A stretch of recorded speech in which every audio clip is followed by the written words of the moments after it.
Olá.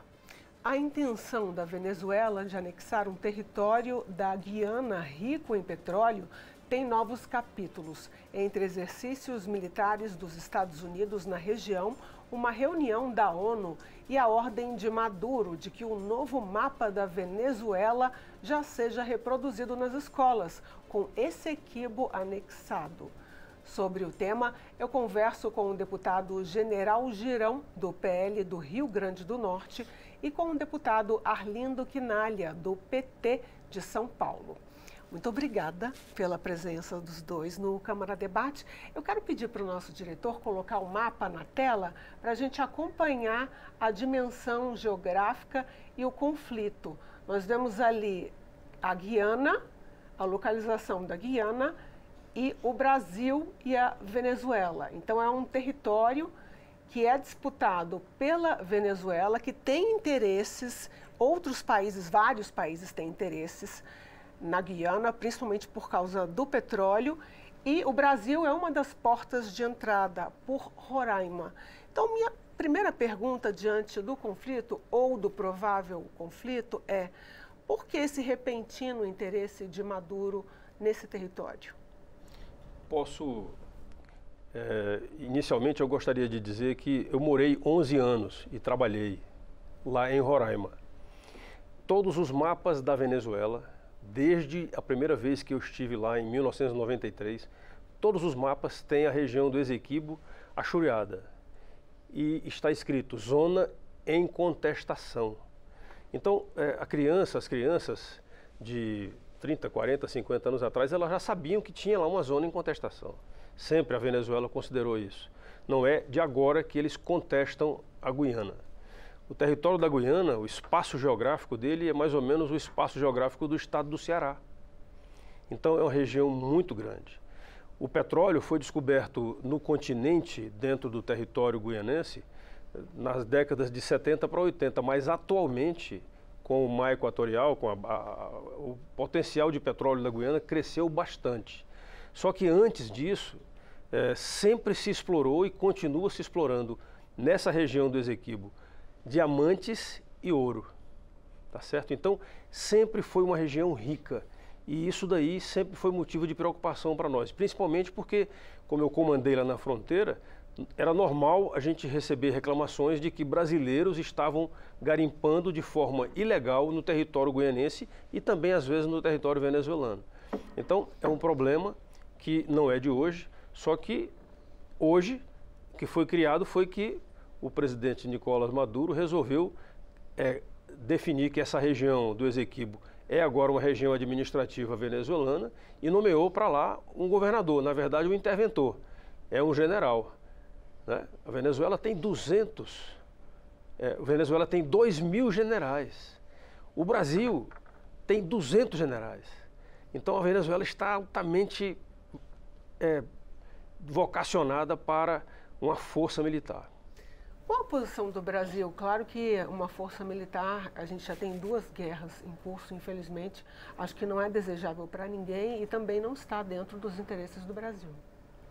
Não, acho que o único e pelo menos o primeiro presidente da República que reagiu duramente à iniciativa da Venezuela de fazer um plebiscito. E esse plebiscito veio acompanhado de um novo clima, digamos, de confronto. Foi o presidente Lula, que bateu, falou: a única coisa que nós não precisamos na nossa região é esse tipo de situação. E foi feita já uma reunião entre o presidente da Guiana e a representação também da Venezuela e da Guiana, e a próxima reunião será aqui no Brasil. O Brasil se ofereceu, eles então aceitam, digamos, esse tipo de, vamos chamar de arbitragem, não é exatamente. E tem razão o general Girão. Na verdade, o conflito ele se inicia quando o governo inglês contrata um naturalista e ele para delimitar a região da Guiana, porque era ainda Guiana britânica. inglesa. E ali esse naturalista ampliou, pegou terras da Venezuela e pegou terras brasileiras. E daí gerou, digamos, esforços em tribunais internacionais onde a Venezuela aceitou um tribunal que decidiu pela Inglaterra que tivesse 2 juízes norte-americanos, sendo que um deles era presidente da Suprema Corte norte-americana. Tinha um que se colocou como neutro, que era o representante da Rússia, e 2 representantes da Inglaterra. Bem, a Venezuela acatou, foi 5-0, e a Venezuela acatou. Depois de 60 anos eles reagem, na década, 1960 exatamente.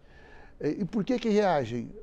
Um desses ministros da Suprema Corte norte-americana escreveu um livro onde ele relata que episódio o neutro, que era o representante russo, falou: eu vou dar um parecer favorável à Inglaterra.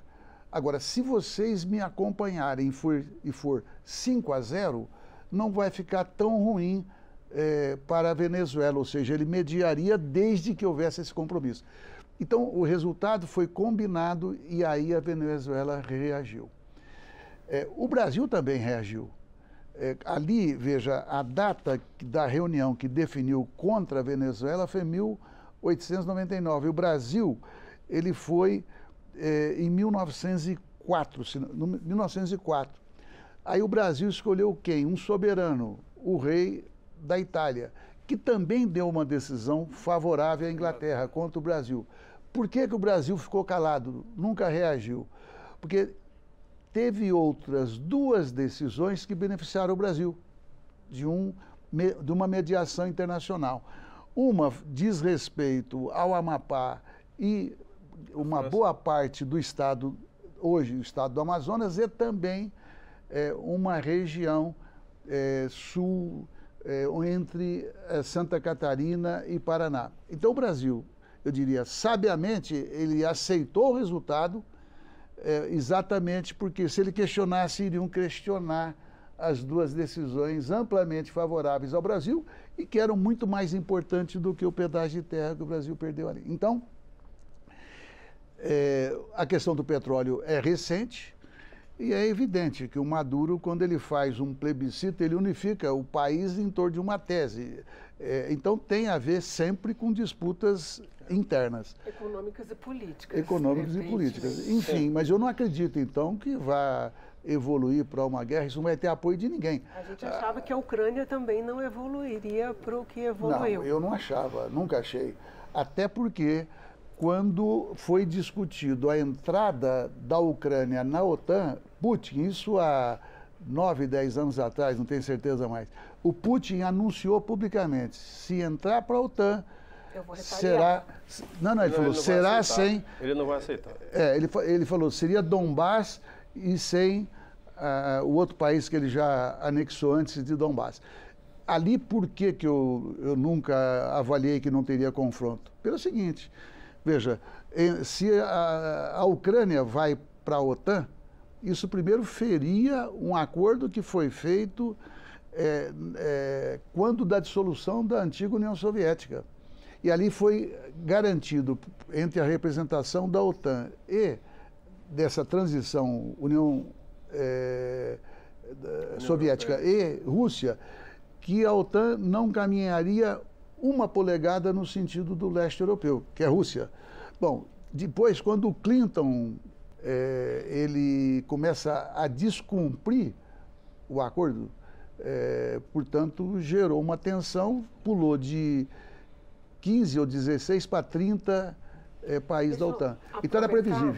Para perguntar para o deputado general Girão, quem na sua avaliação está descumprindo o acordo desta vez? E, simbolicamente, a gente olhando o mapa de exploração de petróleo, a região é muito simbólica, porque tem China e Estados Unidos ali.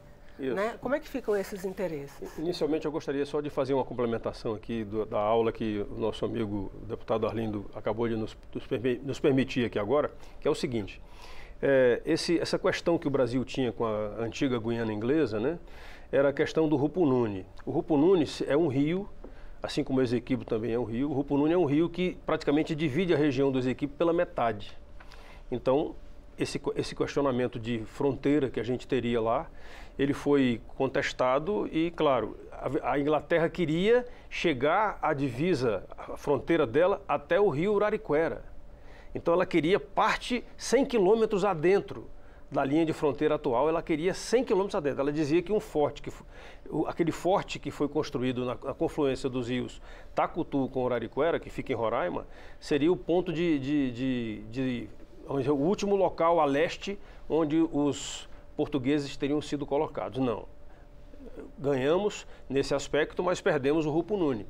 Aí vamos agora ao Esequibo. As riquezas de lá, elas sempre existiram. Eu vejo que ali não é simplesmente uma questão só de território, assim. Eu vejo que é poder. E eu digo, respondendo a sua pergunta, acredito que o Maduro, se ele fosse um presidente consciente, responsável, com a paz na América do Sul, e veja que é uma paz que já dura mais de 40 anos, né? Essa paz na América do Sul, se ele fosse consciente, ele deveria ter feito primeiro uma denúncia na Corte Internacional, dizendo que estava querendo voltar a discutir o assunto. Esse assunto eles contestaram, mas a Corte Internacional acabou não conseguindo dar uma solução, porque houve um questionamento a quem caberia isso daí, mas não é a Corte de Haia. Eles é quem tem essa atribuição.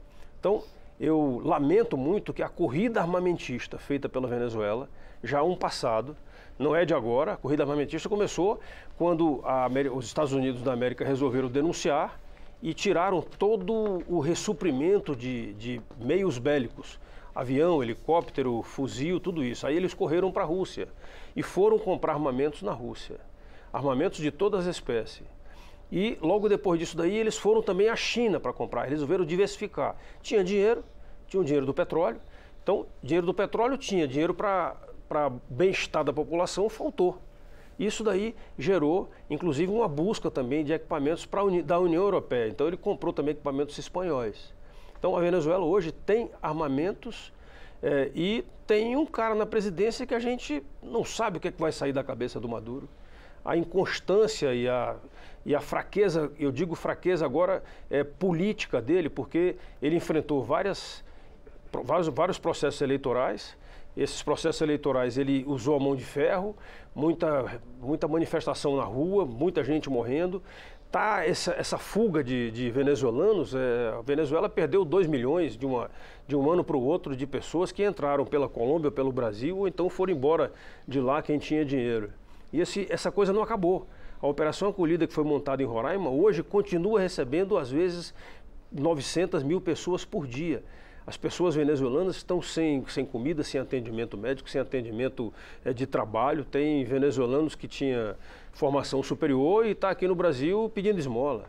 Então, a irresponsabilidade que eu digo política dele, de fazer com que esse acirramento da disputa territorial venha a se transformar numa guerra, pode ter tido uma motivação econômica somente? Talvez não.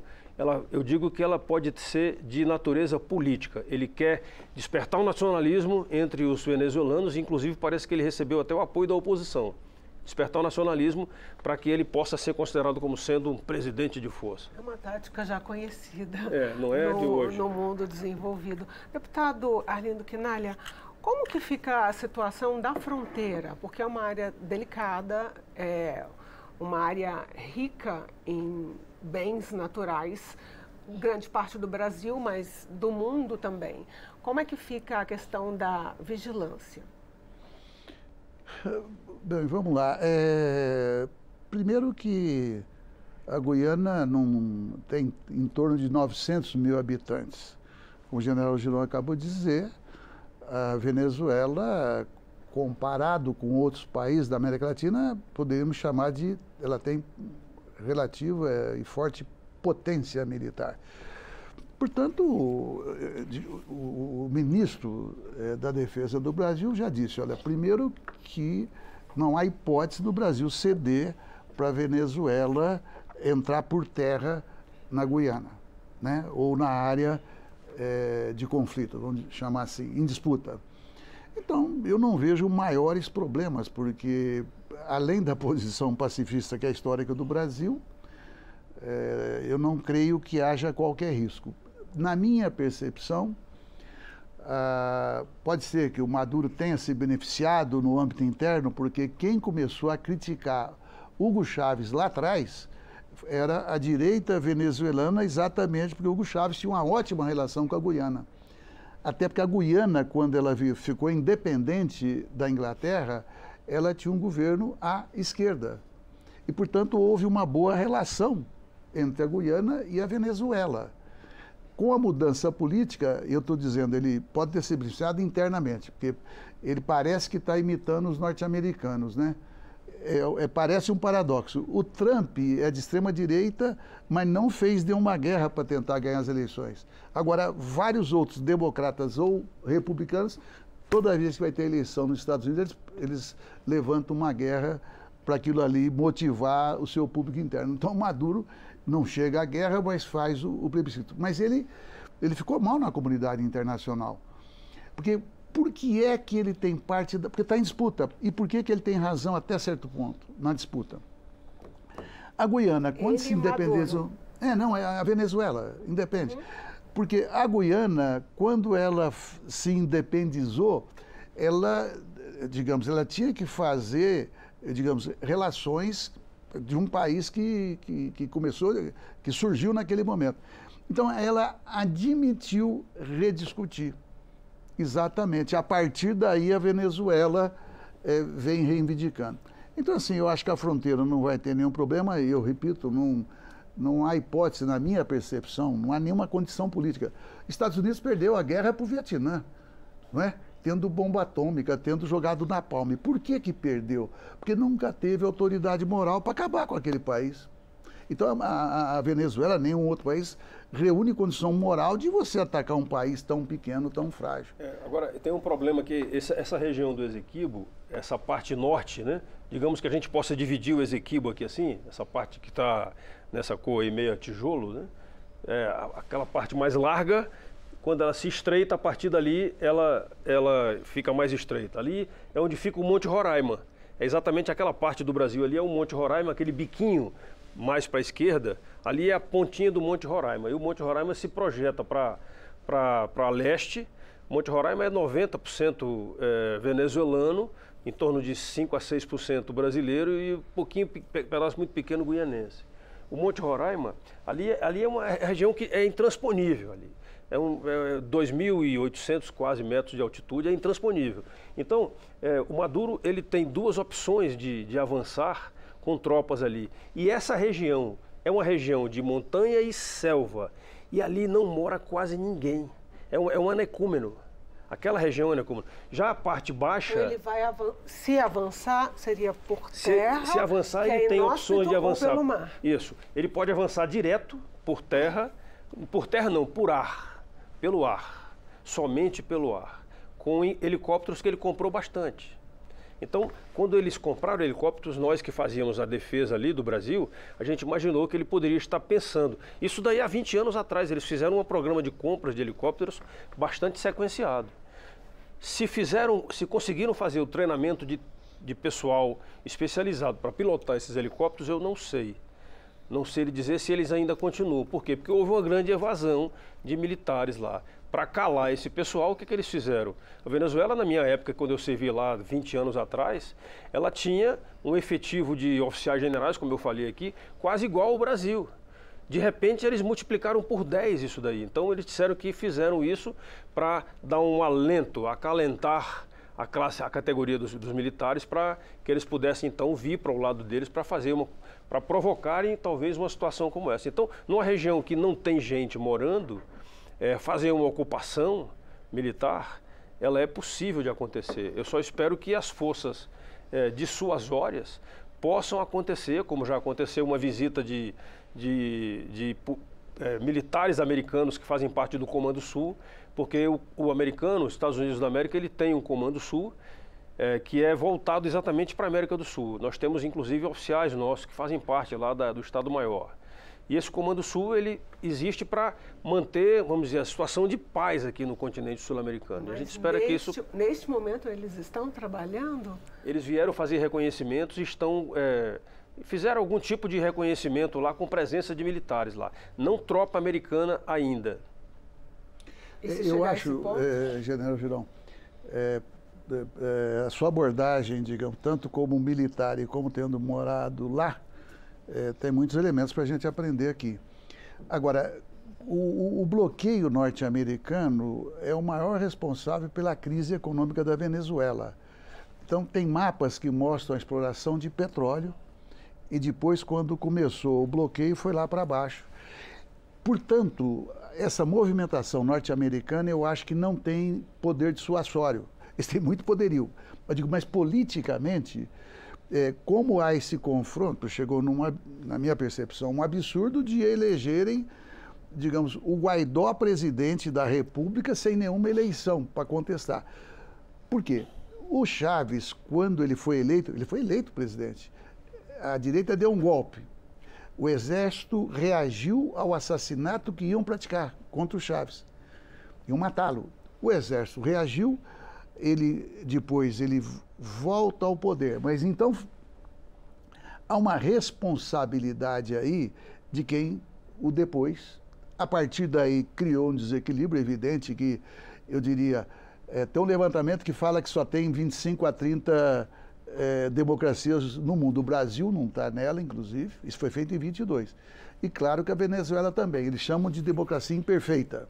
Bem, então, e agora, com a guerra Rússia-Ucrânia, os Estados Unidos suspendeu parte das sanções e começou a negociar com a Venezuela.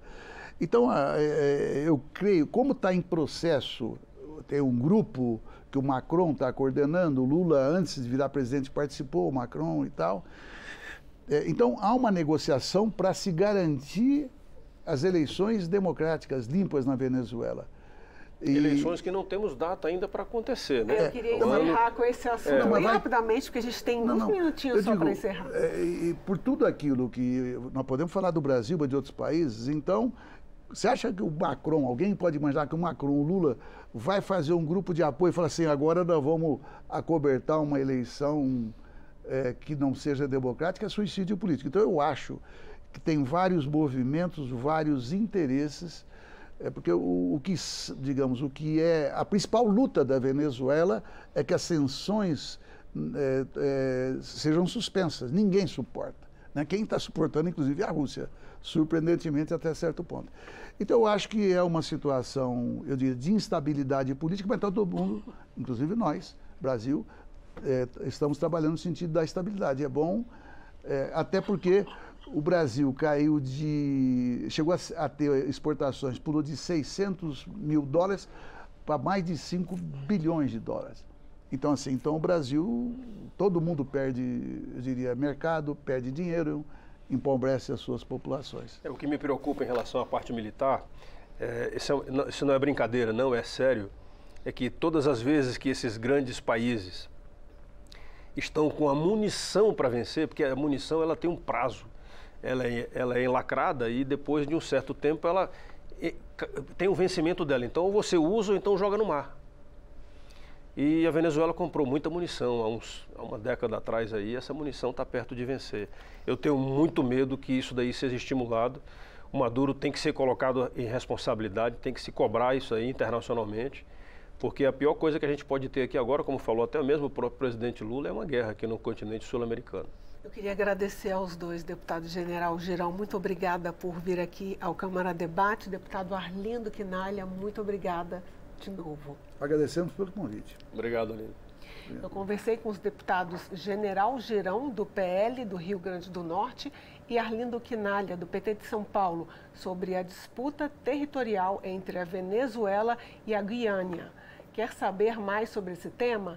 Acesse o nosso portal na internet, é câmara.leg.br, e também as nossas redes sociais. É só acessar para rever essa entrevista, ou no canal da Câmara no YouTube.